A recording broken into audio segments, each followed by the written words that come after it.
Сончевиот ноември и подождливиот октомври се чини ќе ја спаси жетвената кампања на оризот во Кочанската котлина. Жетварите брзаат да го соберат родот од нивите, зашто им помагаат пролетните температури во предпоследниот месец од годината. Жетвените активности се реализирани на над 80% од вкупните површини, што значи дека за неколку дена кампањата ќе биде целосно завршена. Веројатно, еден од најкомпетентните стопанственици за преносите и квалитетот на оризот од овогодишната реколта е сопственикот на компанијата Мак Млин Николчо Ѓоргиев, кој за телевизија Кочани вака ги коментира квалитативно-квантитативните карактеристики на овогодишното оризопроизводство. Очекувањата пред околу 2 месеца беа многу големи.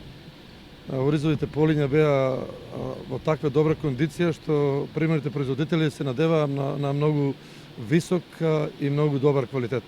Се случи невремето. Дел од оризовите полиња полегнаа, како што ние го кажуваме, дојде до оштетување на дел од оризот и дојде до многу тешка ситуација за собирање на плодовето на оризот, на жетвата.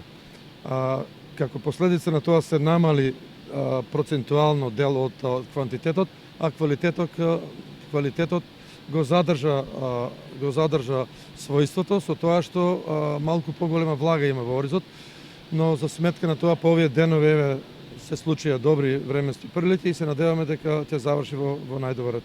Во поглед на откупните цени, Николчо Ѓоргиев вели: Мора да кажеме дека цената е ниска за примерните производители, а висока за конкурентна цена, што значи извоз на традиционалните пазари Србија, Косово, Албанија, па и нагоре Хрватска и Словенија. Значи, уште еднаш да повторам, цената, откупната цена, која сега се движи околу 50 денара, не е висока за примерните производители и за домашниот пазар, но е проблем како конкурентна цена која треба да се појави на пазарите кај што ние традиционално пласираме кочански ориз. Неговите сознанија дека во Србија веќе се продава анонимен ориз под брендот Кочански се загрижувачки, бидејќи ќе го доведе во прашање извозот, односно пласманот на нашиот. Во Србија се веќе интензивно појавува кочански ориз кој не е од кочанското подниве. Мислам, апелирам и до Министерството на дворешни работи, до Министерството за земјоделие, преку нашите представници во Србија, да може да се отвори тоа прашање или преку ЦЕФТА, не може наш бренд, кочанскиот бренд, да се става на ориз кој што не е од ова подниве. Тоа е случај, тоа ние го имаме веќе документирано и мислам дека овде се руши цената на нашиот кочански ориз во соседството.